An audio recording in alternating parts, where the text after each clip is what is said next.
और जब मैं नोएडा सेंटर के बाहर खड़ा हुआ तो लोग आए, थैंक यू बोल के जा रहे हैं, तो मुझे वो एक किक मिल गई लाइफ में कि नहीं यार कुछ पर्पसफुल हुआ है लाइफ में। तो तब से मेरी एंट्री जो है एज अ चैंटिंग वाला नाम से आइडेंटिटी जो है ना वो स्प्रेड होने लग गई।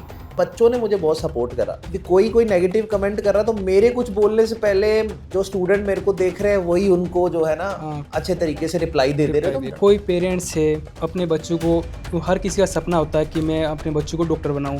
जो स्टूडेंट यहाँ से इंडिया से नहीं कर पा रहे MBBS, एक पेरेंट्स को बाहर भेजने से पहले उससे कल से किसी मेडिकल कॉलेज में भेज रहा है, उसको उनको क्या क्या नोटिस करना चाहिए?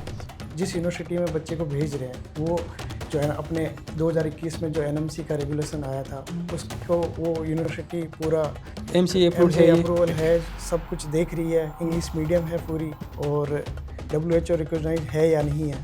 क्या हुआ था एग्जाम वाले दिन, तो आपको एक कॉमन आंसर मिलेगा यार अंदर जाते ना मुझे पता नहीं क्या होने लग जाता है। वो क्या होने लग जाता है जिंदगी। कुछ स्टूडेंट ऐसे होते हैं जिसके जो GT देते हैं कंटिन्यू, वो GT में तो पास हो जाते हैं, हर वीक में वो GT देते हैं, GT में अच्छा स्कोर 170 175 उनका स्कोर जाता है, होता है ना मेन एग्जाम, उसमें वो फेल हो जाता है। एंग्जाइटी GT कहाँ देते हैं बेड पे। एग्ज़ाम पास होने के बाद स्टूडेंट बहुत ज़्यादा परेशान रहता है सर कि अब मैं क्या करूं, अब वो इंटर्नशिप के लिए इधर उधर भटक रहा है, मैं जॉब करूं, मैं PG की प्रिपरेशन करूं। तो वो एक ना हाइप बन चुकी है कि पास होने के अगले दिन ही लाख रुपए मिलने शुरू हो जाते हैं। ज़्यादा लड़कियां पास करती है कंपैरिजन बॉयज़, इसका मेन रीज़न क्या है? फेक आईडी बनती है, जरूर बनती है। मैंने हर ट्रेंड देखा है कि हर बैच में फेक आईडीज वाला ट्रेंड है। आज 4 कर रहे हैं, कल पास हो जाऊंगी तो कल 40 करेंगे। Hello guys, welcome back in our episode doctor artist podcast. I am doctor artist as your host, और मेरे साथ है मेरे को होस्ट डॉक्टर तनुश्री दास, और आज के हमारे गेस्ट है डॉक्टर पारस सर और Jacks Vishnoi. Thank you, Dr. Artist. Happy to be co-hosting beside you and learning your experiences. Welcome Dr. Paras and Dr. Jax to Dr. Artist's podcast today. Thank you so much guys for inviting us.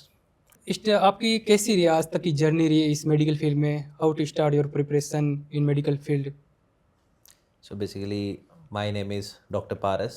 आप सभी मेरे को chanting वाला नाम से जानते हैं, तो इस नाम से काफ़ी दिलचस्प जर्नी जो जुड़ी हुई है। So first of all I went to China in 2015. 2015 में मैं चाइना गया। जाने के बाद 2020 में मैं लौट के आया। तो जब मैं लौट के आया तो लोग कहते हैं कोविड आप लेके आए साथ में, तो वो वाला बैच था। जब मैं आया तो आके मैंने ऑफलाइन क्लासेस ज्वाइन कर ली। तो जब क्लासेस ज्वाइन करी तो 1 महीने बाद ही कोविड आ गया। तो कोविड की वजह से क्लासेस सारी ऑनलाइन चली गई।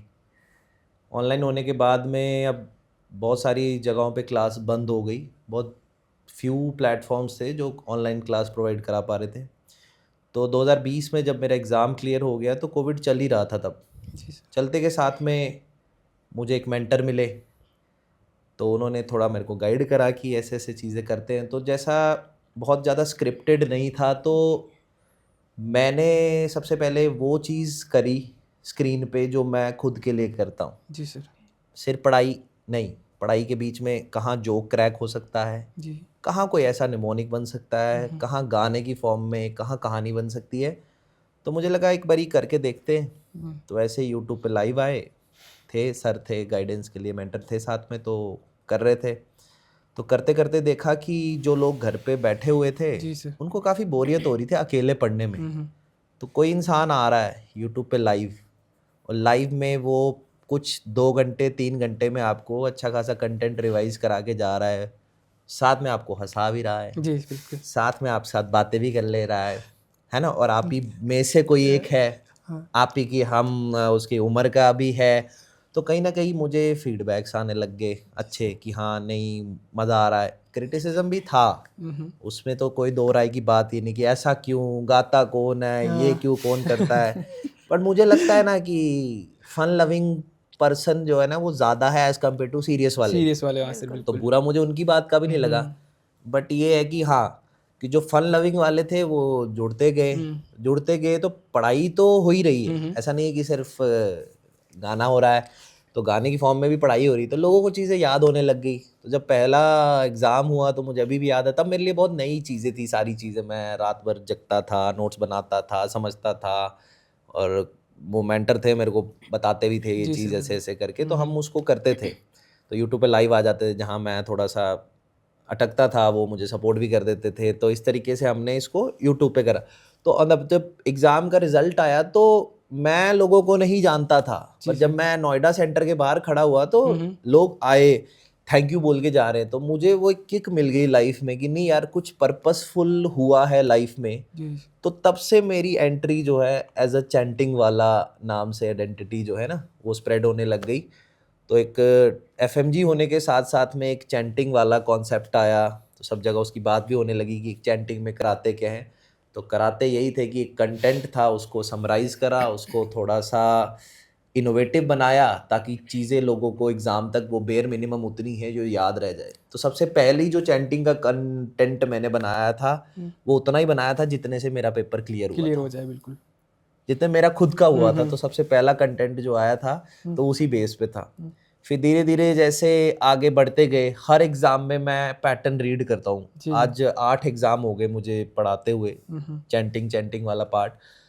तो हर एग्ज़ाम का मैं एक ट्रेंड नोट करता हूँ कि किस टॉपिक में से क्वेश्चन आ रहे हैं, उस टॉपिक को मैं अपने नोट्स में साइमल्टेनियसली ऐड करता हो जाता हूँ। तो नोट्स भी अपडेट हो जाते हैं, तो आप भी अपडेटेड रहते हो। तो इस तरीके से चैंटिंग की जर्नी मेरी जो है शुरू हुई और अब ये चल रही है। इसके बीच में सर, आपकी चैंटिंग के बीच में भी ऐसे भी होता है ना, कुछ लोग आपको पसंद करते हैं, कुछ नापसंद, ऐसा भी फेज आया होगा आपके साथ में? बहुत बार क्योंकि आया। वो कोई काम भी, जैसे कोई आप कोई भी चीज़ स्टार्ट करो, उसके बाद में ऐसे लोग आते हैं या कर नहीं पाएगा, क्या स्टार्ट किया है, तो ऐसा भी? वो फेज तो बहुत सारे आए। अच्छा। एक चीज़ मैं आपको बताऊँ कि जब मैंने स्टार्ट करा तो वो सबसे ज़्यादा फेज़ मैंने, मतलब ऐसा मान के चलो कि 60-40 का रेशो चल रहा था। जी सर। लोग शर्माते भी नहीं, यूट्यूब पे ही उल्टा सीधा लिखे जा रहे हैं। मतलब जिनको मैं जानता नहीं, जिनको मैंने इनवाइट नहीं करा, है ना, वो लोग आके कुछ उल्टा सीधा बोल जा रहे हैं डिस्ट्रैक्ट करने को। तो स्टार्टिंग में I was reacting to them. जी। थोड़े टाइम बाद मैंने एक चीज़ नोट करी, यार जो देखने आते हैं 200-300 लोग डेली, उनके अलावा ये 15-20 और हैं जो मुझे उल्टा सीधा बोलते हैं।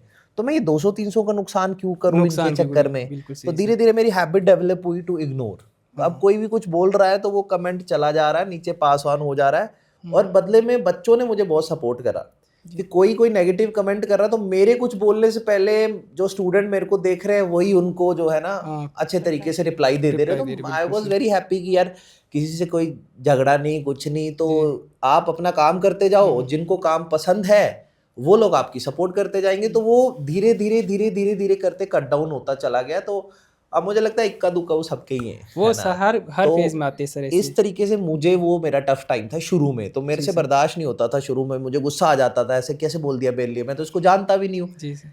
एक जानता हुआ आदमी बोल रहा हो, चलो मेरा दोस्त हो सकता है या मेरा दुश्मन हो सकता है, जो जानते भी नहीं, जिनसे लेना देना नहीं है, वो क्यों बोल रहे हैं। तो शुरू में बड़ा पिंच करता था, बट बच्चों का टचवुड बड़ा सपोर्ट रहा, उन्होंने बहुत सपोर्ट करा। तो धीरे धीरे वो नेगेटिविटी बहुत ही ज़्यादा कम हो गई। एक सिंपल सा फंडा होता है आपका लाइफ का कि आपने कोई प्रोडक्ट बनाया, आपको पसंद है खाओ, वेल एंड गुड, नहीं पसंद है तो खाने भी मत आओ। तो एक सिंपल सा फंडा होता है। जी तो इस चीज़ पे मेरे को काफ़ी स्टूडेंट्स का सपोर्ट रहा। आपके खास मित्र है जैक्स बिश्नोई, आप अपनी जर्नी के बारे में बताइए हमारी ऑडियंस को कि वहाँ की, बाहर के, अब्रॉड का कैसे करियर स्टार्ट करना चाहिए। फर्स्ट ऑफ ऑल 2013 में जब मैं खुद रशिया गया था, मैंने यूनिवर्सिटी चूज़ करी थी, औरंगाबाद स्टेट मेडिकल यूनिवर्सिटी। तो फर्स्ट बैच था हमारा इंडियन। उस टाइम इतने लोग नहीं जाते थे रशिया। जी। मोस्टली मैं राजस्थान से हूँ, तो हमारे मोस्टली राजस्थान के बच्चे सारे कजाकिस्तान, किर्गिस्तान ज़्यादा वहाँ जाना पसंद करते थे। तो हम फर्स्ट ही थे राजस्थान के गिने चुने स्टूडेंट जहाँ पे वहाँ पे थे। तो हमें एक तो हम वेजिटेरियन और ऊपर से फर्स्ट इंडियन, जो कि फर्स्ट बैच था हमारा। जी बिल्कुल। तो खाने की बहुत दिक्कत। तो हमें ऐसा लगा कि कैसे सर्वाइव करेंगे, यहाँ पे 6 साल निकालने हैं। तो धीरे धीरे वहाँ पे हम मैनेजमेंट में घुसे। हमारे बड़े भाई हैं डॉक्टर दिनेश सिंगला। जी। उनका काफ़ी अच्छा सपोर्ट रहा। कभी कभी ऐसा लगता था कि क्या पता कर भी पाएंगे MBBS, वापस ना लौटना पड़ जाए। जी बिल्कुल। तो फिर वहाँ पे हमें जो भी हमारे जूनियर्स आते थे, हमें ऐसा लगता था कि क्यों ना इनकी हेल्प करें, क्योंकि हमारी हेल्प करने वाला कोई सीनियर था नहीं वहाँ पे। तो धीरे धीरे हमें जो प्रॉब्लम्स थी हम उसको ध्यान में रखते गए। तो 3rd ईयर से मैंने खुद ने अपना खुद की मतलब कंसल्टेंसी लगी हुई। क्या नाम था आपकी कंसल्टेंसी? Tenacity education. जी जी। तो कंसल्टेंसी ओपन करने का एक ही रीज़न था कि हम भी कहीं ना इंडियन कहीं जो मतलब इंडियन आ रहे हैं उनकी जो हेल्प हम करें। हाँ जो हमारी प्रॉब्लम्स आई थी वो आगे आने वाले हमारे छोटे जी भाई बिल्कुल बहन हैं सही। उनको वो दिक्कत ना आए और सही गाइडेंस मिले, जेन्युइन जो एडवाइस होती है वो हम दे पाएँ। क्योंकि इंडिया में ऐसा है ना कि आपको एजेंट्स मिल जाएंगे जो थर्ड पार्टी वाले हैं, आपको एडमिशन्स करवा दिया, यूनिवर्सिटी में डाल दिया, उनका कोई लेना देना नहीं है। अब हमारा ये है था कि हम फर्स्ट ईयर से लेके 6 ईयर तक हमारे बच्चे स्टूडेंट जितने भी हमारे टच में रहे। जी बिल्कुल। अगर कोई भी छोटी छोटी प्रॉब्लम आए तो हम उनके साथ रहें ताकि बच्चों को, पेरेंट्स को ये ना रहे कि हम किसके थ्रू भेज दिया, जी, कई जी। दिक्कत ये सब का प्रॉब्लम्स का सामना जैसे नहीं करना। कोई पेरेंट्स है अपने बच्चों को, हर किसी का सपना होता है कि मैं अपने बच्चों को डॉक्टर बनाऊं। जो स्टूडेंट यहाँ से इंडिया से नहीं कर पा रहे एमबीबीएस, उनका सपना मैं बाहर से करूं। एक पेरेंट्स को बाहर भेजने से पहले उसे कन से किसी मेडिकल कॉलेज में भेज रहा है, उसको उनको क्या क्या नोटिस करना चाहिए? क्योंकि मोस्टली ऐसा होता है कि बाहर जाने के बाद, सर ऐसा आपने सुना, वो बिल्कुल, एमसी को अप्रूव नहीं होती है, वहाँ एमसी क्लास ही नहीं लगती है, यहाँ के उसको पता लगता है ये तो एमसी अप्रूव्ड नहीं है हमारी कॉलेज तो। बच्चों को इतना कुछ बोला जाता है कि जब मैं बाहर गया तो एक मेरा दोस्त आया, बोलता है यार वो पाइप ढूंढ जिसमें से जूस आता है, एक में से दूध आएगा। मैंने कहा ये किसने बोल दिया? कह रहा मेरे एजेंट ने बोला था।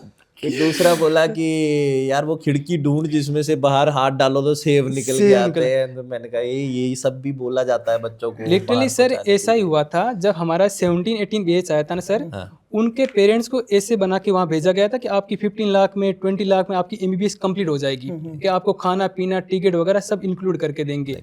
तो आप उन पेरेंट्स को क्या बाहर भेज अपने बच्चे को, वो तो ये पता होता मैं रसिया जा रहा हूँ, उसको लिटरली एक ही चीज़ पता होती है, मैं रसिया जा रहा हूँ, मैं डॉक्टर बनने जा रहा हूँ। उसको ये नहीं पता वहाँ प्लातनी भी लगती है, ईयरबैग भी लगती है, वहाँ का टेम्परेचर क्या है। एक पेरेंट्स को क्या क्या उसको पूरा ध्यान रखना चाहिए अपने बच्चे को भेजने से पहले? पहले तो पेरेंट्स को ये ध्यान रखना चाहिए कि हम कहाँ कौन सी जगह भेज रहे हैं, क्योंकि मार्केट में ऐसे लोग भी हैं कि रशिया का नाम लेके आपको कजाकिस्तान भेज दें, हाँ किर्गिस्तान भेज दें, तजाकिस्तान भेज दें। पहले आपको पेरेंट्स को ये देखना है कि बच्चा एग्जैक्ट कौन सी जगह जा रहा है, और उसके बाद में ये देखना चाहिए कि जिस यूनिवर्सिटी में बच्चे को भेज रहे हैं वो जो है ना, अपने 2021 में जो एनएमसी का रेगुलेशन आया था उसको वो यूनिवर्सिटी पूरा एमसी अप्रूव्ड है ये? अप्रूवल है, सब कुछ देख रही है, इंग्लिश मीडियम है पूरी, और WHO रिकॉग्नाइज है या नहीं है, जी।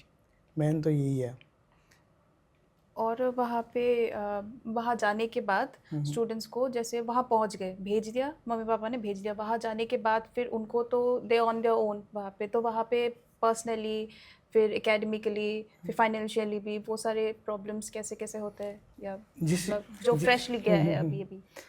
जहाँ पे हम जिस यूनिवर्सिटी में काम करते हैं वहाँ पे फर्स्ट ईयर से लेके 6 ईयर तक हमारा रिप्रेजेंटेटिव वहाँ पे अवेलेबल रहता है, स्टूडेंट के साथ ही रहते हैं मोस्टली। अगर कोई छोटी से छोटी प्रॉब्लम, बड़ी से बड़ी प्रॉब्लम, आप रिप्रेजेंटेटिव के साथ शेयर कर सकते हो, जो कि 24 घंटे वहाँ पे अवेलेबल रहते हैं। और दूसरी बात कि रशिया में अगर जा रहे हो तो वहाँ पे मेन चीज़ है कि आपकी अटेंडेंस 100% चाहिए। अगर बच्चा वहाँ पे मिस कर रहा है क्लास तो उसको वापस एक्स्ट्रा क्लास करके ही कंप्लीट करना होगा, नहीं तो क्या होगा, रेटिंग बनती है वहाँ पे। जी। अगर रेटिंग वो कंप्लीट नहीं कर पाता तो एग्ज़ाम में बैठने में दिक्कत आती है। बिल्कुल। सेकंड सर, जो अभी एमसीए का जो अभी ऑफिशियल न्यूज़ आई नहीं, आप बता रहे हो, मतलब अभी जुलाई में होगा, मैंने आपको पता है एटलीस्ट जुलाई में एग्ज़ाम होने वाला है। अभी तक किसी स्टूडेंट ने प्रिपरेशन अपनी स्टार्ट ही नहीं की, वो कैसे स्टार्ट कर अपनी प्रिपरेशन एग्ज़ाम के लिए? बिल्कुल, ऐसे बहुत सारे स्टूडेंट होंगे हाँ। कि पहले होली का वेट कर रहे थे, फिर उन्होंने ईद का वेट करा, फिर कुछ सोच रहे हो कि बैसाखी के बाद पढ़ाई स्टार्ट करते हैं, फिर बिहू का वेट कर रहे होंगे तो अब पढ़ ही लेते हैं। तो ऐसे दोस्तों के लिए भी स्टडी के प्लान्स हैं जी। इसमें सबसे पहले तो आप ये भूल जाओ कि आप मेन वीडियो से कंप्लीट कर लोगे, छोड़ दो वो चीज़। रैपिड रिवीजन पकड़ते हैं जी। रैपिड रिवीजन मान के चलो कि आप किसी भी प्लेटफॉर्म का रैपिड रिवीजन है वो 70 घंटे या 80 घंटे में ख़त्म हो जाता है, मे बी 100 आवर्स के अंदर अंदर रैपिड रिवीजन ख़त्म हो जाता है। तो हम एक छोटे टारगेट्स लेके चलते हैं जी। जैसे कि अभी मैं मान के चलो एग्ज़ाम के बीच में 60 दिन मान लें कि 60 दिन का टारगेट देते हैं हम बच्चों को। तो इन 60 दिनों में आप डिवाइड कर लो कि इस हफ्ते क्या है, अगले हफ्ते क्या है, हफ्ते हफ्ते का टारगेट। मेरा ऐसा मानना है कि टारगेट जितना छोटा हो उतना उसको अचीव करने में ज़्यादा मज़ा आता है, उतनी आप एनर्जी ज़्यादा लगाते हो। एकदम सोच लिया 2 महीने का तो वो परेशानी हो जाती है। And make sure you write somewhere, जी जो भी आप सोच रहे हो कहीं लिखो। तो उन बच्चों के लिए एक तो रैपिड रिवीजन को यूज़ कैसे करना है, एक तो हफ्ते में डिवाइड कर लो। डेली का आपको पता है कि आप कितने घंटे पढ़ सकते हो, जी कितने घंटे पढ़ सकते हो। कोई 8 घंटे पढ़ सकता है, 10। अगर आप इस टाइम पढ़ाई स्टार्ट कर रहे हो तो आप मान के चलो कि मिनिमम स्टडिंग आवर जो आपके होंगे शुरू के, वो कम से कम 8 तो होने चाहिए। 8 वो घंटे होंगे जो आप अपनी किताब के साथ बिता रहे हो। 8 वो घंटे नहीं है जिसमें आपने चाय भी पी, आप घूमने भी चले गए, आप घर से वहाँ तक भी पहुँचे, स्टडी टेबल तक नहीं। वो प्योर 8 आवर है जो आप किताब के साथ बिता रहे हो। तो एक 8 आवर मिनिमम मैं टारगेट दे के चलूँ आपको। उसके साथ में सिर्फ रैपिड रिवीजन नहीं, रैपिड रिवीजन के साथ में आप सबसे पहले देखो PYQ। PYQ आपको एक आइडिया दे देगा कि कौन सा टॉपिक एग्जाम में पूछा जाता है। उसको सॉल्व करने का पर्पस ही अलग है। लोग PYQ ये सॉल्व करते कि ऐसा ही क्वेश्चन दूसरी बार same क्यों repeat हो नहीं आया। जाएगा। PYQ तो रिपीट ही नहीं होते। PYQ रिपीट नहीं होता, और हो सकता हुआ भी हो, तुमको लैंग्वेज समझ ना आई हो तो तुम किसी को भी ब्लेम करते घूमो।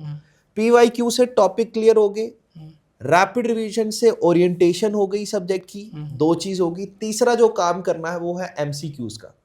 60 दिन आपके पास है, हर दिन अगर आप 100 MCQ उसी पर्टिकुलर का सॉल्व करोगे, और हफ्ते में आप पढ़ाई का शेड्यूल 5 दिन फॉलो कर रहे हो, तो मान के चलो कि आप हफ्ते में 500 से 600 MCQ सॉल्व कर रहे हो, PYQ भी देख रहे हो जी तो 500 से 600 MCQ अगर आप एक हफ्ते में सॉल्व करोगे तो आप आने वाले टाइम में 2-3 हज़ार MCQ सॉल्व कर लोगे। 2-3 हज़ार MCQ सॉल्व करने के बाद आपकी एक ओरिएंटेशन बन जाएगी।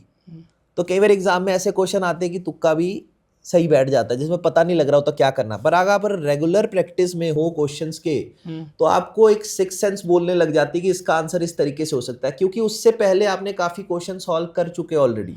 तो एक तो रैपिड रिवीजन कर लो, दूसरा आप कर लो उसके साथ PYQ, और PYQ के साथ में आप करोगे क्वेश्चन। ये 3 चीज। चौथी चीज है GT।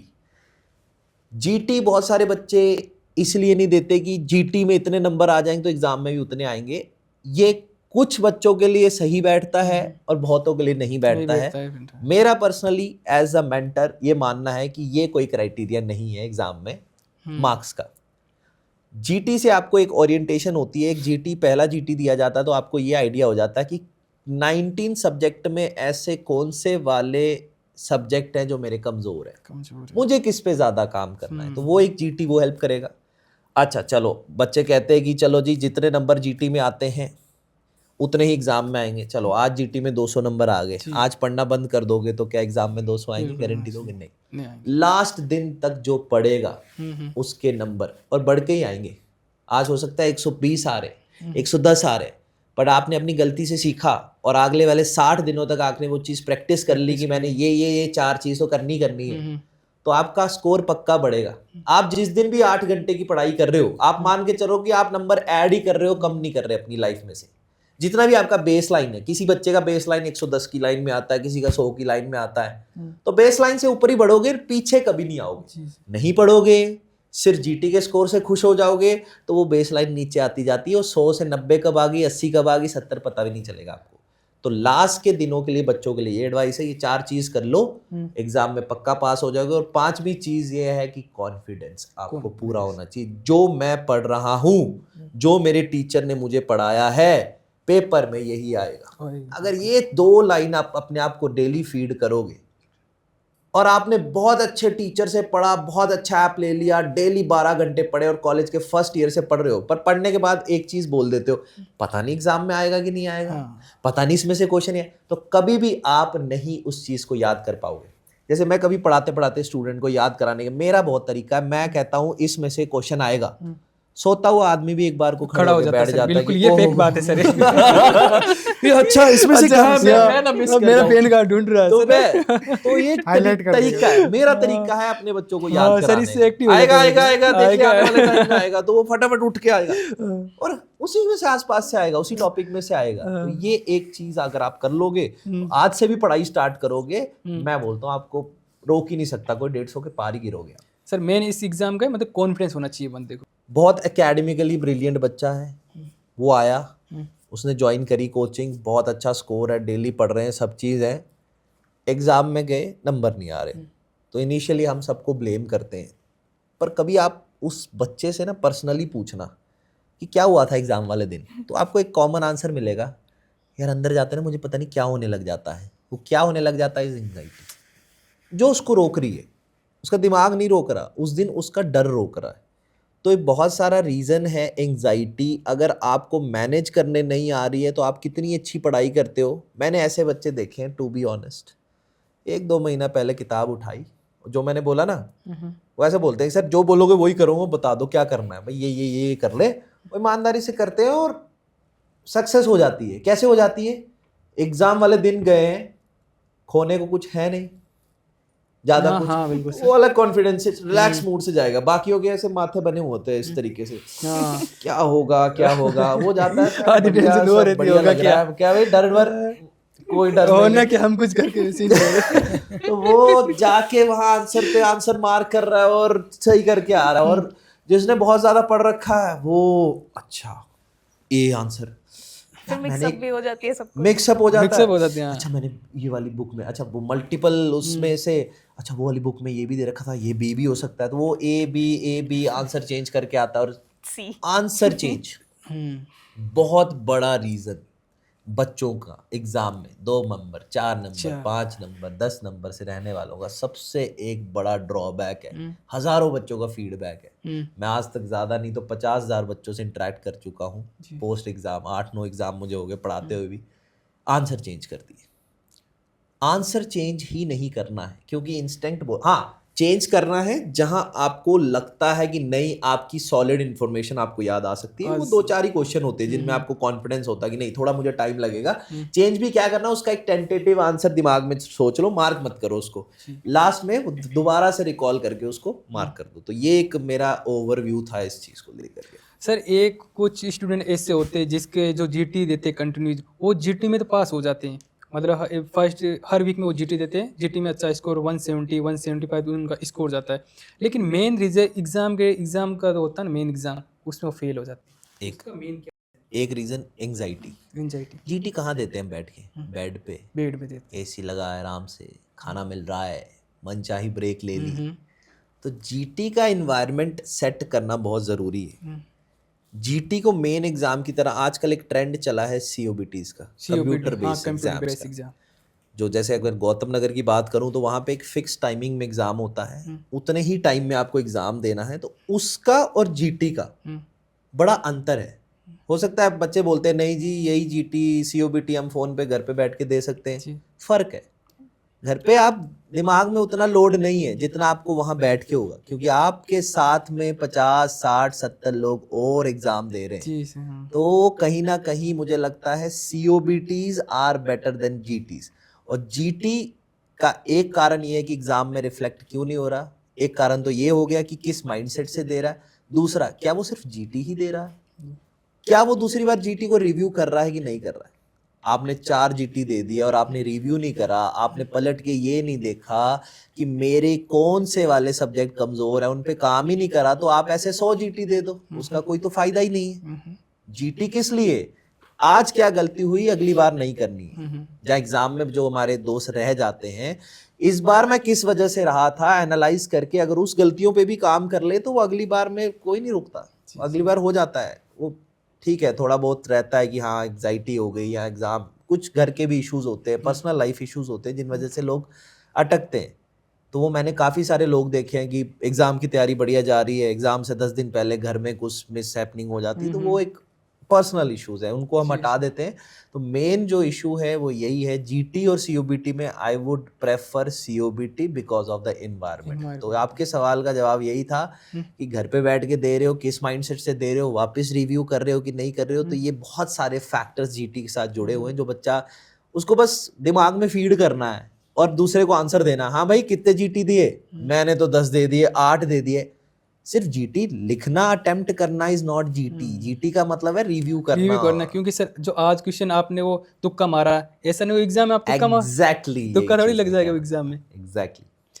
और सर जेक्स भाई की और आपकी दोस्ती का क्या राज है? हमने आपका इंस्टाग्राम खोला था, हाँ। हर फोटो में जेक्स भाई जैक्स भाई हमारे बड़े प्यारे मित्र, मेरे को गौतम नगर में मिले थे। अच्छा मतलब he is one of the rarest person, he is a yes man. सबसे पहले तो जी एक सर। दोस्ती मेरी इनकी सबसे पहले कि कहीं चलना है तो यस रहती है हमेशा, ऐसे कहीं लोग- कुछ भी ऐसा होता है ना कि मीन टाइम। और दूसरी चीज़ है जैक्स भाई, कभी भी मतलब हम लोग होते तो he never speaks about any, and he is good secret keeping person. तो मुझे इनकी 2-4 क्वालिटीज़ बहुत अच्छी लगी। जो चीज़ मैं इनसे शेयर कर रहा हूँ वो ये बाहर कभी नहीं बोलेंगे। तो वैसे लोगों को आपको मेरे पास मिलने वालों की कमी बिल्कुल नहीं है। जी, गौतम बिल्कुल। नगर निकलते हैं 10-20 मिल मिल जाते जाते हैं, उनसे हम वो बात नहीं कर सकते जो शायद मैं इनसे कर सकता हूँ। तो ये एक हमारा बॉन्ड था, इसीलिए आपको ये हर जगह मिल जाते हैं स्विमिंग पूल्स पे। Thank you sir. तो मैं आपसे पूछना चाहती हूँ, वहाँ पे लाइक स्टूडेंट वहाँ पे पहुँच गया तो वहाँ पे बहुत सारे प्रॉब्लम्स आते हैं, लाइक बहुत सारे। तो उनमें से एक प्रॉब्लम ऐसी भी आ सकती है, मेरे साथ नहीं हुआ लेकिन मेरे दोस्तों के साथ हुआ है, मैंने सुना है कि वहाँ पे जाके पासपोर्ट मिसप्लेस हो गया, ऐसा भी हुआ है। फिर वहाँ पे रजिस्ट्रेशन का जो हमें टाइम विंडो मिलता है, फिर टाइमली नहीं किया या मिस हो गया कुछ भी, या वीज़ा एक्सटेंशन का। तो वो सारे आप पासपोर्ट का मेनली बता दीजिए कि पासपोर्ट अगर वहाँ पे हो गया तो पैनिक करते हैं ना स्टूडेंट्स, वहाँ पे क्या करना है क्या नहीं करना है। तो उस हिसाब से आप क्या बोलना चाहते हैं? देखो, अगर पासपोर्ट मिस हो जाता है तो अपन को सबसे पहले वो वहाँ जिस यूनिवर्सिटी में है उस यूनिवर्सिटी में जो रिप्रेजेंटेटिव है, अगर नहीं है रिप्रेजेंटेटिव तो अपन जो अपना डीन है उससे जाके इन्फॉर्म करना है कि सर मेरा पासपोर्ट खो गया है। और उसके बाद में डीन एक स्प्राव का बना के देगा जिसके थ्रू अपन को नियर जो पुलिस स्टेशन होगा ओके। वहाँ पे एफआईआर करवानी है कि मेरा पासपोर्ट खो गया है। वहाँ से एक आपको एप्लीकेशन फॉर्म मिलेगा, उसको लेके आप ट्रैवल करके नियरेस्ट जो एम्बेसी होगी वहाँ पे विजिट करना है। और उसमें अगर आपको 1 मिनट रुकवा दी, हाँ चलो कोई ना। जो आपको एप्लीकेशन मिलेगा पुलिस स्टेशन से वो एम्बेसी में दिखाना है। और जो पुराना पासपोर्ट था उसका अगर आपके पास फ़ोटोकॉपी है वो दिखानी है। वहाँ से आपको ये न्यू पासपोर्ट अप्लाई हो जाएगा आपका वहाँ से। तो फिर ये न्यू पासपोर्ट होता है, फिर हमारी इंटर्नशिप होती है सर। तो उसमें क्या होता है कि वो सारा कि आप कब आए कब जाए सारे होता है ना सर, वो आप कौन सी ईयर में गए हो, वो सारे कैसे स्टाम्प वगैरह लगाते हैं? पुराना पासपोर्ट है आपका, वहाँ एम्बेसी से अगर आप रिकॉर्ड लेना चाहो तो वहाँ से आपको वो मिल सारा जाएगा। रिकॉर्ड हमें वापस मिल जाता है। मतलब रिकॉर्ड मिल जाएगा कि आपने फर्स्ट टाइम कब फ्लाई किया था। क्योंकि ये ऐसा होता है सर आजकल, ऐसा Exactly. इंटर्नशिप में ऐसा होता है कि आप कौन से डे, क्योंकि अब ये चल रहा है 2 साल का इंटर्नशिप का, कि कब आप वापस आए कब गए थे, इसमें सारी आजकल इंटर्नशिप में हमें अप्लाई करना पड़ता है। वहाँ पे अगर आप चाहो तो अगर ऐसी दिक्कत आती है तो आपको यूनिवर्सिटी से भी एक पूरा आपको 6 ईयर का पूरा लेटर मिल सकता है कि आपने फर्स्ट ईयर कंप्लीट किया उसका। यूनिवर्सिटी से आपको अगर दिक्कत आ रही है तो आपको यूनिवर्सिटी डॉक्यूमेंट्स प्रोवाइड कर देगी। सारी उनकी होती है सारी जिम्मेदारी। सारी। ठीक है। मतलब बेसिकली पैनिक नहीं करना है सिचुएशन में, क्या पैनिक करना नहीं क्या करना है, आपको इन्फॉर्म करना है यूनिवर्सिटी में कि मेरा पासपोर्ट मतलब मिस हो स्टूडेंट्स गया। डर भी जाते हैं ना, फिर यूनिवर्सिटी में बोल देंगे, फिर वो लोग कुछ लीगल एक्शन ले लेंगे वगैरह। नहीं, ऐसा यूनिवर्सिटी हमेशा हेल्प करती है कि अगर ऐसी कोई चीज़ होती है जी। तो पैनिक नहीं होना है। सर अगला क्वेश्चन आपसे है कि जो फ्रेशर होते हैं फॉर एब्रॉड MBBS के लिए जाते हैं, उनको आप कैसे प्रिपरेशन के लिए क्या एडवाइस देना चाहते हैं कि वो यहाँ गौतम नगर में आके वो कोचिंग ढूंढें कि ये कोचिंग ज्वाइन कर लूँ, वो कोचिंग ज्वाइन कर लूँ, 6 मंथ है मेरे पास है। अभी ऐसा होता है वो फर्स्ट ईयर में जाता है, उसके पास 5 साल होती है, वो अपनी प्रिपरेशन कैसे स्टार्ट करें वहाँ बाहर से? जो मेरे दोस्त अभी फर्स्ट ईयर में जा रहे हैं ना, तो मैं आपको इतना तो बता दूं कि अब वो टाइम नहीं रहा, आए 6 महीने पढ़े, उसमें रिस्क बहुत ज़्यादा है। रिस्क बहुत है। तो उस रिस्क को अवॉइड करने के लिए आप फर्स्ट ईयर में जाते हो, ठीक है, मैं मानता हूँ विदेश की धरती पे जा रहे हैं, going abroad, lot of challenges are there. खाने का चैलेंज है, क्लाइमेट का चैलेंज है, रहने सहने का चैलेंज है, नए लोग हैं, भाषा का चैलेंज है। उन चैलेंजेस को आपको मतलब अडाप्ट करने में you will take around 1 month 2 month. मुझे लगता है हम सब FMGs हैं तो 1 से 2 महीने के बाद वो टैकल होना शुरू हो जाता है, खाने के भी इशू सॉर्ट होने लग जाते हैं। 2 से 3 महीने बाद आपको कॉलेज का एकेडमिक भी समझ आने लग जाता है, क्या मेरी रूटीन है, क्या मेरा टाइम टेबल है, सोने का कब है, खाने का कब है। उन सब के बीच में मैं ये चाहूँगा कि आप एक रूटीन सेट कर दो। लेट्स सपोज फर्स्ट ईयर के सब्जेक्ट मान के चले, अगर हम फिजियो है, एनाटमी है, बायोकेमिस्ट्री है, जी 3 सब्जेक्ट चलते हैं मोस्टली कॉलेजेस के अंदर, सब जगह बाहर भी। तो इनका एक बहुत ज़्यादा हेक्टिक शेड्यूल नहीं रहता। किसी कॉलेज में 2 घंटे की क्लास आ जाए, फिर 2 घंटे की दूसरे सब्जेक्ट, फिर अगले दिन क्लास है, तो काफ़ी टाइम मिलता है। तो अगर हम ओरिएंटेड हैं, अवेयर्ड हैं, तो हम क्या कर सकते हैं, जैसे हमने UG के टाइम पे क्लास अटेंड करी कोचिंग की तैयारी के टाइम पे सबने करेंगे, तो आपको पता होगा क्लास ऐसे चलती थी TTS MWF। तो बाहर जाके भी हम उसको डिवाइड कर देते हैं कि FMG की प्रिपरेशन में TTS में करूंगा जी या MWF। सैटरडे को शायद पार्टी करनी हो तो मुझे लगता है MWF वाला फैक्टर ज्यादा रहेगा। पार्टी तो होनी चाहिए। Monday, Wednesday, Friday, Saturday Sunday में किताब को हाथ नहीं लगाऊं। तो first year students Monday, Wednesday, Friday को फर्स्ट ईयर में एक एक घंटा दे दो, एक एक घंटा। एक एक घंटा। सेकेंड ईयर में थोड़ी सी समझ आने शुरू होगी, यही MWF का 1 घंटा आप 2 घंटे में तब्दील कर दो और through out your college journey इसका एक शेड्यूल बना के रखो।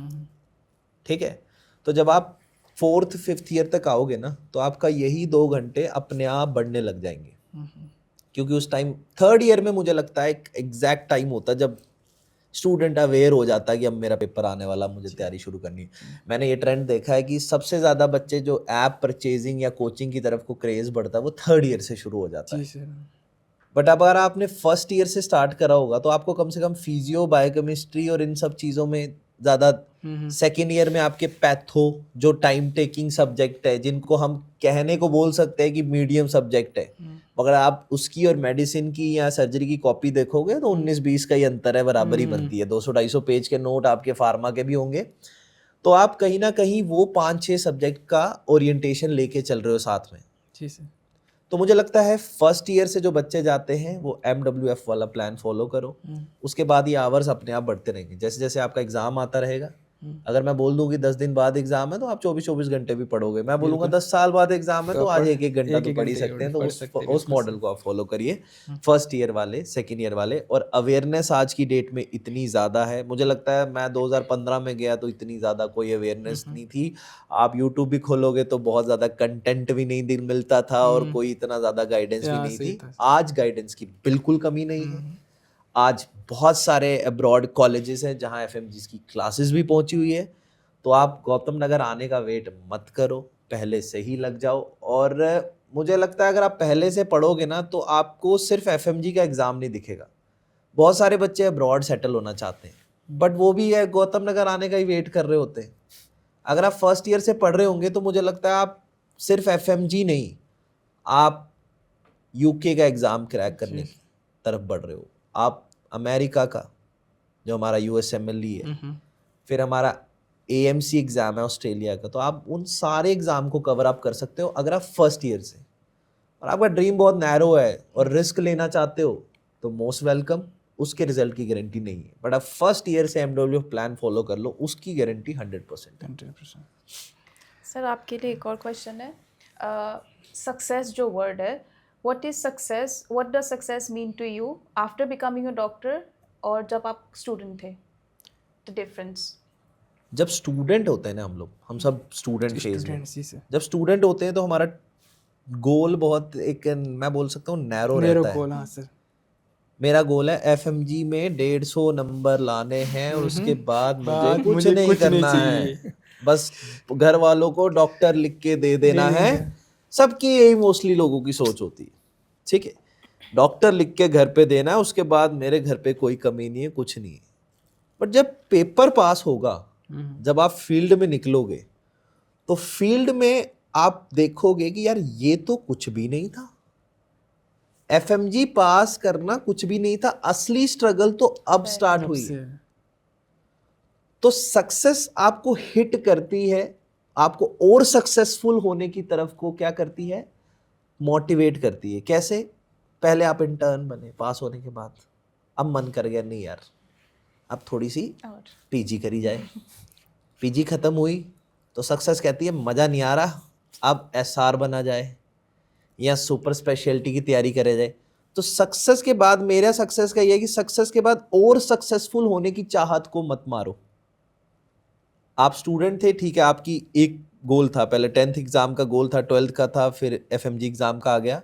गोल को रोको मत, फुल स्टॉप मत लगाओ। तो वही मैं रूटीन फॉलो करता हूँ कि एक चीज़ हो गई है, रुको मत, घर की सपोर्ट है, सब चीज़ है, रिसोर्सेज है, कोई दिक्कत नहीं है आपको, आपको 2 हाथ हैं, लिख सकते हो, इनसे खा सकते हो सारे काम, आंखें हैं, दिमाग है, कान है, सब कुछ, कोई दिक्कत नहीं है, करते चलो। एक खत्म हुआ, दूसरा शुरू कर दो, दूसरा तीसरा करते जाओ, तो आगे ही बढ़ते जाओ। हमारी लाइन है मेडिकल की, तो मेडिकल में बढ़ते जाओ, किसी की इंजीनियरिंग की है तो वो इंजीनियरिंग में बढ़ते जाए। तो मेरे लिए सक्सेस ये है कि रुको मत, और करते जाओ और करते जाओ, और मज़ा आएगा। और फीडबैक है, जैसे आप सिर्फ डॉक्टर बन करके और 50-60-70 हज़ार की तनख्वाह कमा के खुश हो तो आप खुश हो जाओ, कोई दिक्कत नहीं। हम उनमें से नहीं है, सही है, बिल्कुल हम उनमें से नहीं है। पहचान बनानी है तो उसमें मज़ा आने लग जाता है। जब आप हॉस्पिटल जाते हो तो आपने मरीज़ देखा, एक होता है 4 डॉक्टर बैठे हैं, मरीज़ देख रहे हैं, एक के पास मरीज़ बार बार आ रहा है, वो सक्सेस है। सक्सेस है, बिल्कुल सर। क्यों आ रहा है? दवाई तो तुम भी वो लिख रहे हो सकता है उससे अच्छी लिख रहे हो, पर वो तुमसे अच्छी बात कर लेता है।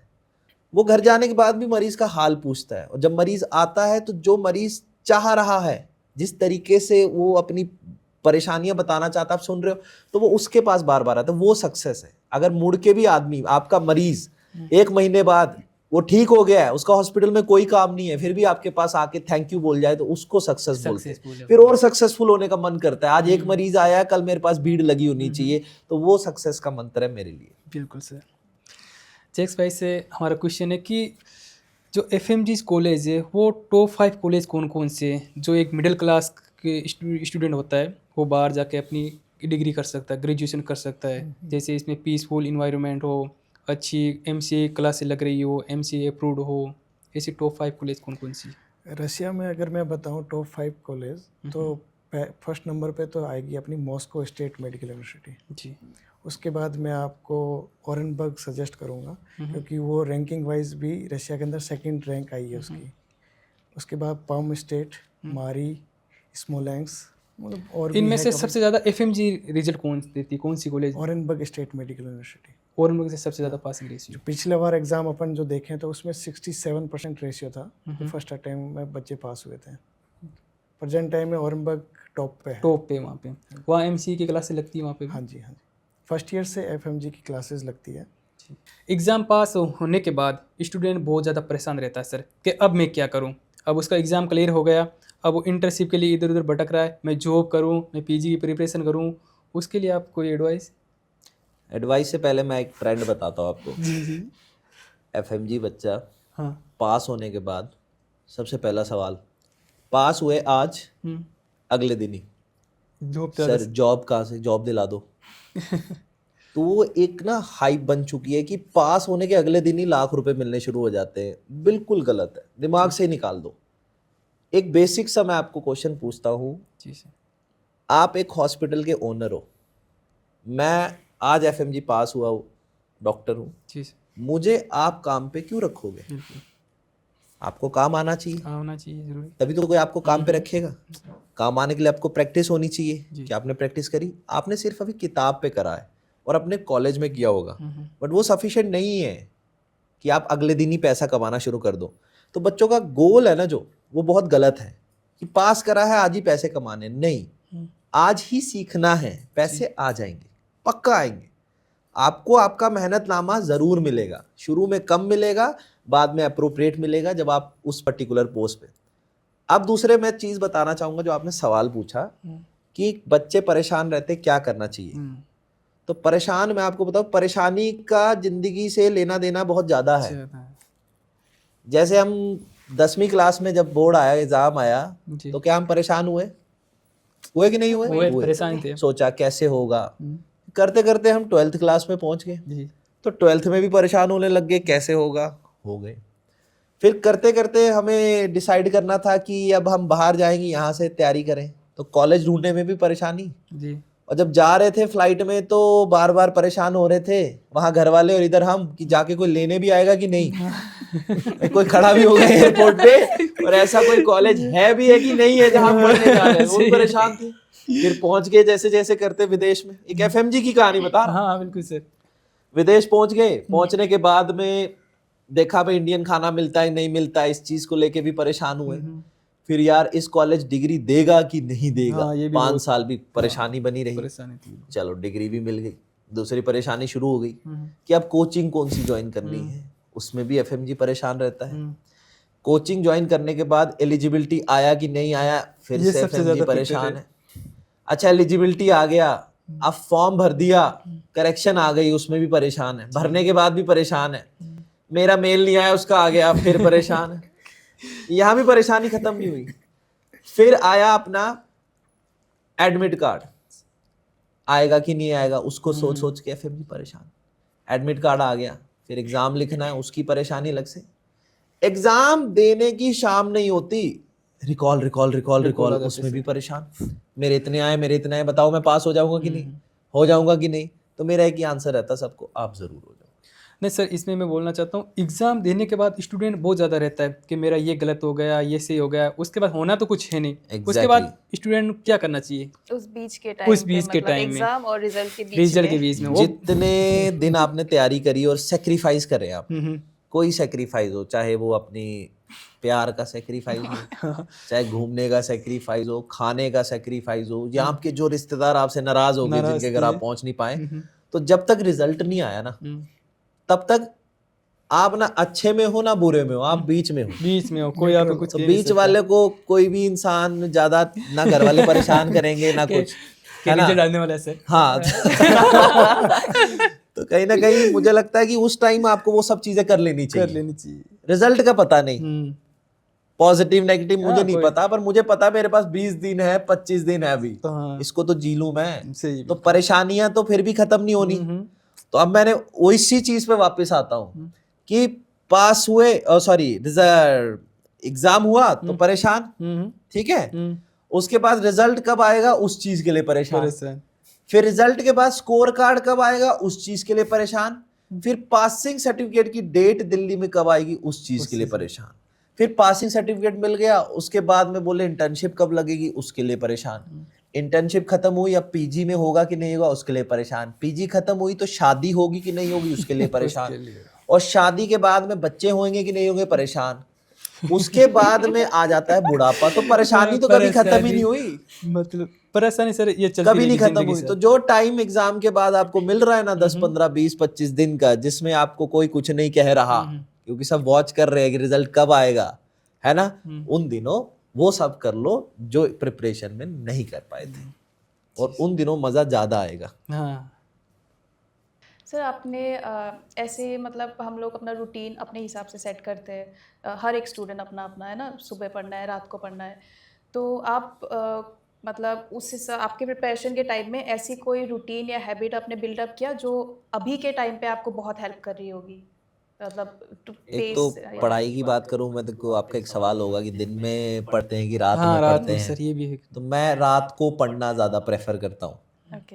पढ़ाई के टाइम से ही ऐसा मेरे को मतलब ऐसा सोचा नहीं था, बट मुझे एज कम्पेटिवली ऐसा लगा। मैं आपको एक एग्जांपल देता हूँ, जैसे गौतम नगर की एग्जांपल देता हूँ। जब हम दिन में पढ़ रहे होते हैं तो गौतम नगर की सारी दुकानें खुली हैं, सारे दोस्त बाहर खुले में घूम रहे हैं, तो वो बार बार आपको मिलने बुलाएंगे और आप नहीं मना कर पाओगे क्योंकि आपको जाना है, खुद भी जाना है, सिर्फ जगह है ना। तो जहाँ 10 मिनट लगेंगे वहां आपको आधा घंटा लगेगा। या आप कोई पराठा खाने जा रहे हो दिन में तो आपको 2 दोस्त मिल जाएंगे, तो वो आधे घंटे का एक भी होता है, पता नहीं लगता। इसी को अगर मैं रात को शिफ्ट कर दूं, लिमिटेड दुकान खुली है, लिमिटेड रिसोर्सेस है, लिमिटेड लोग जग रहे हैं, तो जो काम आपको 10 मिनट में करना है उसमें 10 ही लगेंगे, उसमें 1 घंटा वेस्ट नहीं होगा। तो इस वजह से मुझे लगता है रात को पढ़ना मेरे लिए बेटर है एज कम्पेयर टू दिन वाला। बाकी लोग ये भी कहते हैं कि सुबह 5 बजे उठ के पढ़ो तो ज़्यादा याद होता है, वो फंडा मेरे को कभी समझ में नहीं आया। उल्टी मुझे सरदर्द हो जाती है अगर मैं सुबह सुबह उठ जाऊँ और मेरी नींद पूरी ना हुई हो। मेरा ऐसा मानना है कि कंप्लीट सो लो 7-8 घंटे, तभी से आपके दिन की शुरुआत है। अब उठ गए सुबह और पढ़ाई करी आधा घंटा, फोन चलाया 2 घंटे, तो वो सूरज भी जो है ना वो शर्मा जाएगा कि तू सोता ही रहे भाई, तू क्यों उठ गया। और ऐसी कोई हैबिट जो आपने प्रिपरेशन के टाइम में बिल्डअप किया है जो अभी आपको हेल्प हो रही हो? हैबिट मैं आपको बोलूँ तो हैबिट बचपन से डेवलप होती है, कोई भी हैबिट ऐसी नहीं कि आज डेवलप हो जाएगी, टाइम के साथ में ही हैबिट बोला जाता है ना। तो वो हैबिट ऐसी थी कि मेरे को फुल स्टॉप पता है कहाँ लगाना है। अगर मैं कहीं बाहर गया हूँ इतने टाइम के लिए तो मुझे पता है कि इस टाइम के बाद मुझे आना है, क्योंकि मेरे कल के टास्क हैं।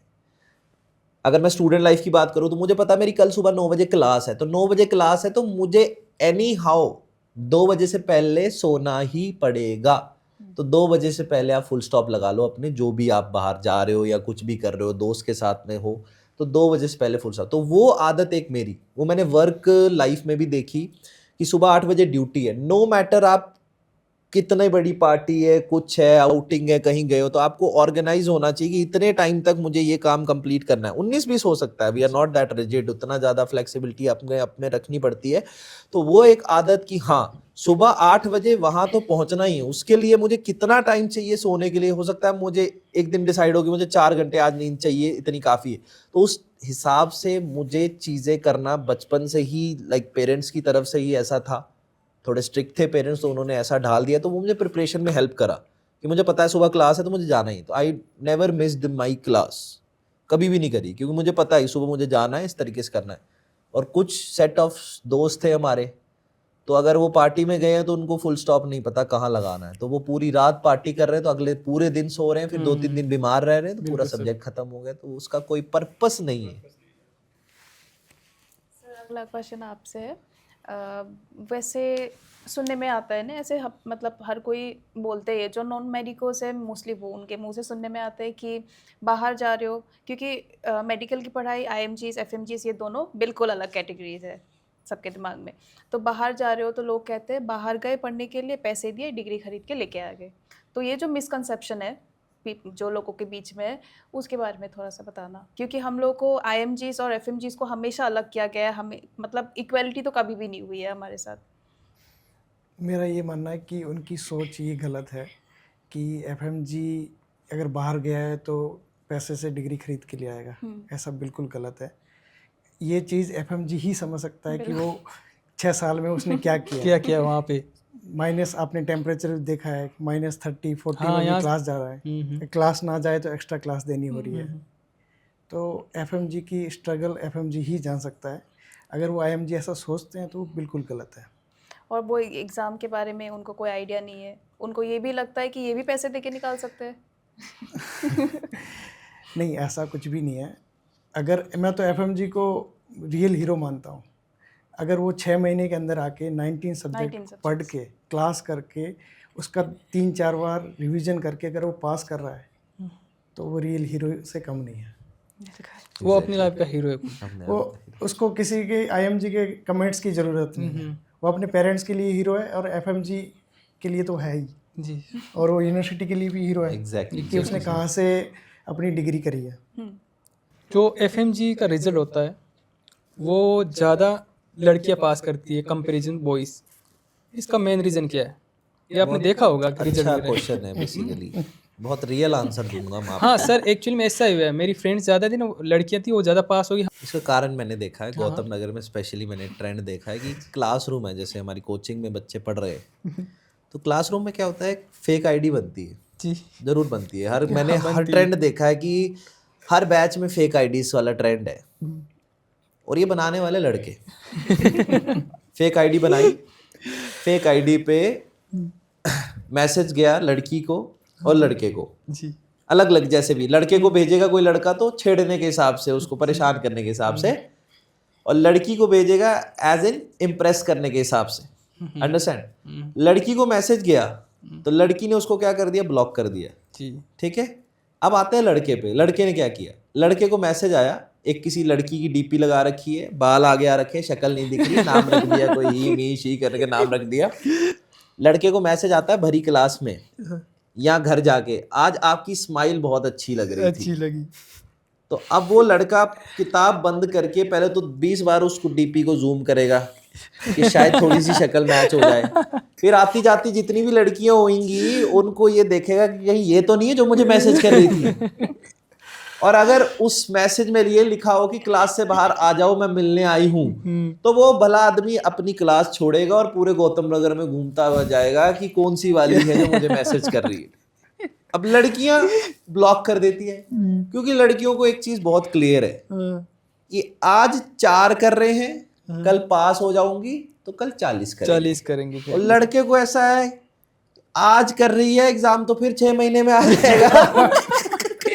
ये नहीं आएगी वापस। तो ये सबसे बड़ा कारण है, लड़कियां ज्यादा पास होती है और लड़के कम। वो 6 महीने बाद पास करके निकल जाएगी ना। सर, बेस्ट एडवाइस जो आपने अपने पेरेंट्स से मिली हो आज तक की। बेस्ट एडवाइस मैं ये बोलूँ कि हाँ, पेरेंट्स की तो सारी चीज़ बेस्ट होती है, मेरे वाले थोड़े डिफरेंट है। जी बेसिकली मेरी मदर है थोड़ी सॉफ्ट है, ऐसा है हर घर में मुझे लगता है एक मिडिल क्लास फैमिली में होता ही जी है। सर। फादर स्ट्रिक्ट है, तो फादर ने जो है कभी भी पैम्परिंग नहीं करी है। तो मैं आपको एक एक्सपीरियंस बताता हूँ, 2 एक्सपीरियंस बता देता हूँ, एक स्कूल टाइम का और एक इंटर्नशिप टाइम का। आज तक भी वैसा ही है।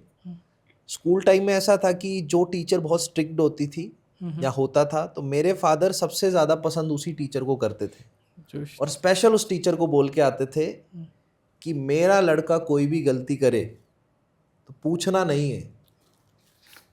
मतलब ऐसा उनको मोटिवेट करके आते थे कि अगर एक निशान डालोगे तो मैडम 500 रुपये, मिलेंगे। इसकी बाजू तोड़ना मैं 2000 दूंगा, इसकी टांग तोड़ना मैं 5000, मेरा रेट तय था। तो एक ये चीज़ की लीनियंसी नहीं। दूसरी चीज़, जब मैंने इंटर्नशिप वगैरह ज्वाइन करी एज अ डॉक्टर, जी इंटर्न आप डॉक्टर ही हुए, तो मेरे फादर मुझे रात में 1:30 बजे 1 बजे जो भी उनका लिमिट है सोने की टाइम के, उस टाइम कॉल करेंगे। अगर उनको ये पता होगा कि मैं ड्यूटी पे हूँ तो वो मुझे फ़ोन करके बोलेंगे सो तो नहीं रहा, ड्यूटी पे सोना नहीं है, मरीज के पास बैठ, वहाँ हाल पूछ। तो कहीं ना कहीं अगर आपके पेरेंट्स इस तरीके से आपको फीड कर रहे हैं ना, तो आप यही चीज़ कैरी फॉरवर्ड करोगे, आगे भी लोगों को सिखाओगे। तो एक चीज़ मुझे अपने पेरेंट्स से ये चीज़ की सोशलाइज होना मेरे पेरेंट्स ने ही मुझे सिखाया है कि कोई भी चीज़ अगर सोशल कॉज के लिए हो रही हो तो आगे बढ़ चढ़ के खड़े हो जाओ, पीछे मुड़ के पूछना नहीं है कौन खड़ा है तुम्हारे साथ, नहीं है। तो इसीलिए मेरे को ऐसा लगता है कि जो भी कोई सोशल कॉज होता है, चाहे वो कोई एफएमजी का मैटर हो, कुछ भी हो, तो मेरे अंदर ब्लड के अंदर ये चीज़ डाली गई है कि तुम्हें बोलना ही है वहाँ जाके और खड़े होना ही है वहाँ पे।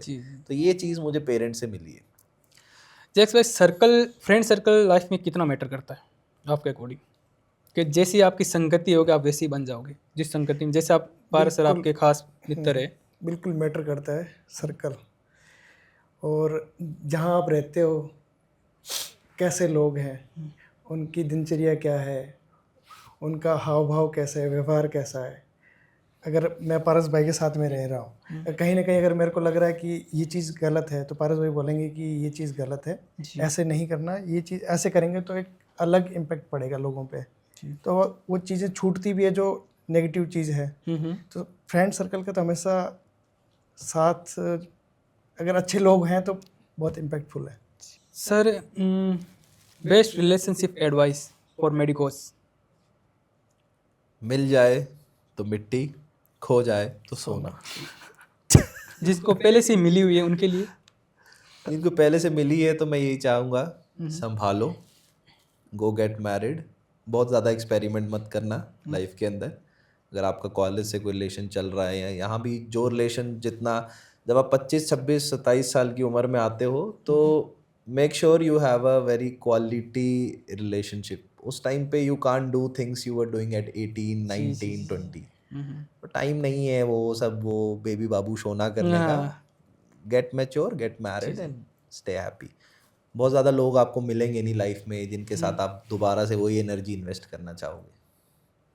तो जो है संभाल के रखो और उन्हीं के साथ अपना जीवन आगे बिताओ। सर, अगर डॉक्टर दीपक मारवा, हम आपके सामने रखे डॉक्टर दीपक मारवा सर, आपके माइंड में क्या आएगा उनका नाम लेती?